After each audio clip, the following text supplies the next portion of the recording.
Salut tout le monde. Alors ce matin je me promène dans un sentier qui est rempli de houx. Et le houx c'est une plante intéressante, je vais vous en parler justement. Moi je trouve que c'est une plante assez fascinante, surtout de par ses capacités d'adaptation, que ce soit par la forme que la plante va prendre ou par son feuillage. Alors le feuillage, tout le monde le sait, il est brillant, en réalité il est recouvert d'une couche un peu cireuse. Non seulement ça va les rendre coriaces et donc les protéger des attaques d'insectes, mais en plus, ça leur permet d'affronter le froid en hiver, ce qui permet à l'arbuste, l'arbre ou le houx, ça prend plein de formes différentes. En tout cas, ce qui permet au houx d'avoir des feuilles toute l'année, donc un feuillage persistant, et donc de générer la photosynthèse à l'année longue. Au passage, une feuille de houx vit environ 3 ans sur la plante. Alors là où moi, ça m'impressionne particulièrement, c'est au niveau de ses piquants. Le houx développe des piquants pour se protéger des herbivores comme les cerfs ou les chevreuils qui sont susceptibles de venir manger ses feuilles. Surtout en hiver quand il n'y a rien d'autre à becqueter. Ceci dit, il en développe au début, mais au fur et à mesure qu'il va grandir, se développer, qui va devenir un peu plus imposant, il n'aura plus besoin de ses piquants. Et donc au fur et à mesure, il va les délaisser pour arriver à des feuilles sans aucun piquant du tout.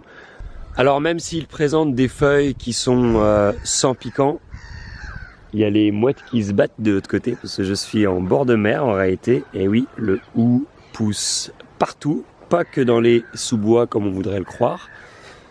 Donc voilà, bon c'est bon, ils ont fini de se battre. Qu'est-ce que je disais? Les feuilles... Ah oui, donc une grande diversité au niveau du feuillage aussi. Donc autant on peut trouver chez lui des feuilles avec plein de piquants, des feuilles avec juste 1 ou 2 piquants, on va avoir les stades intermédiaires aussi, et des feuilles complètement dépourvues de petits piquants. Voilà. Bon là on voit il reste encore quelques fruits rouges sur le houx, mais on est fin mars, en général là les fruits ils commencent à tous être... tombés, ils ont tous disparu. Mais je vais y revenir aux fruits. Il y a une autre chose qui est assez particulière au houx, c'est qu'on ne sait jamais vraiment sous quelle forme on va le trouver. On peut le retrouver sous plein de formes différentes. On va le retrouver sous forme de buissons un peu, d'arbustes, voire même d'arbres. C'est plus rare à voir, mais encore une fois, là, la plante va savoir nous surprendre par sa capacité d'adaptation.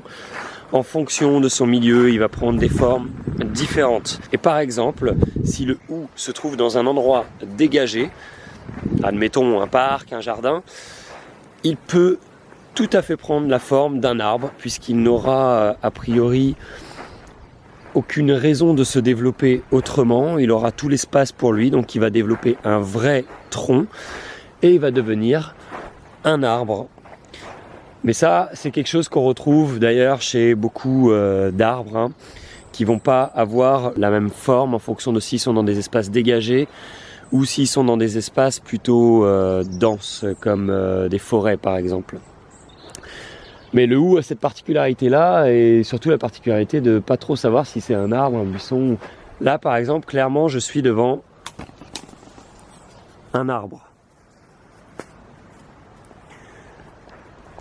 Il s'est développé en tant qu'arbre.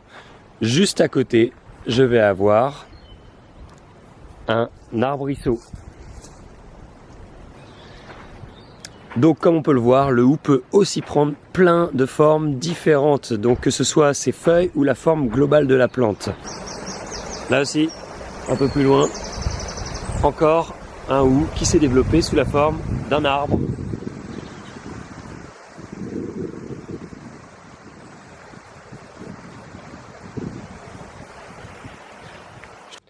Et à votre avis, le houx, ça vit combien de temps? 300 ans. Pas mal quand même, 300 ans.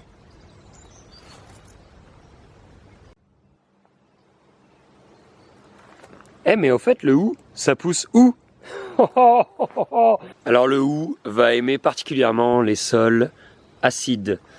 Les sols acides et des emplacements qui sont plutôt à la mi-ombre, voire à l'ombre. Pour ça qu'on le retrouve très souvent, la plupart du temps, dans les sous-bois. Mais bon, comme je l'ai dit, c'est une plante qui s'adapte très facilement, donc on peut aussi le trouver dans des endroits un peu plus éclairés, malgré tout. Alors le hou va donner des petites baies rouges qui vont mûrir à l'automne et qui vont rester une bonne partie de l'hiver sur la plante. Bon là c'est un des rares plants que j'ai vu encore avec des fruits rouges. On est fin mars, il commence à plus y en avoir beaucoup en général sur la plante. Ces petites baies vont nourrir plusieurs oiseaux, comme les merles, comme les grives. D'ailleurs les oiseaux aiment beaucoup venir dans le hou. Ils y chassent aussi quelques insectes. Ceci dit, les baies du hou sont toxiques pour l'homme. Nous, on n'est pas des oiseaux, donc pour nous, les baies, c'est pas ok. On peut en mourir si on en ingère un grand nombre, mais ça va être dur parce que ces petites baies là renferment un élément qui est très vomitif. Donc a priori, c'est impossible d'en manger un grand nombre. On a tendance à s'arrêter avant, à moins d'aimer vomir. Alors maintenant, parlons un peu jardin. On vend du hou ornemental aujourd'hui.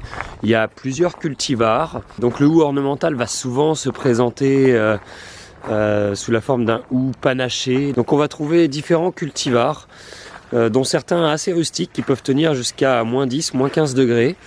Alors à noter quand même que le hou, si on veut que donc le plant femelle produise des baies, des petites baies rouges ou oranges ou jaunes d'ailleurs en fonction des cultivars. Pour cela, il faut un plant mâle et un plant femelle. Au jardin, vous pourrez associer le hou à plusieurs plantes comme les forsythia, les spirées, certaines spirées, ça va être très beau avec, ou encore les berberis. Mais alors là, faut aimer les piquants par contre. Un petit café avec moi ? Bon, ma batterie m'a lâché au dernier moment, j'avais juste une dernière petite anecdote à vous donner. Savez-vous d'où vient le nom Hollywood ? Hollywood, ça veut dire bois de hou en anglais. Et c'était le nom d'un ranch qui était à côté de la ville de Los Angeles. Et la ville l'a racheté parcelle par parcelle. Et elle a fini par tout racheter. Et elle a gardé le nom du ranch qui était donc Hollywood. Et c'est devenu le Hollywood des stars et célébrités d'aujourd'hui. Voilà. Et bien là-dessus, il ne me reste plus qu'à vous souhaiter une excellente journée. Et surtout, amusez-vous bien dans vos jardins. Bye!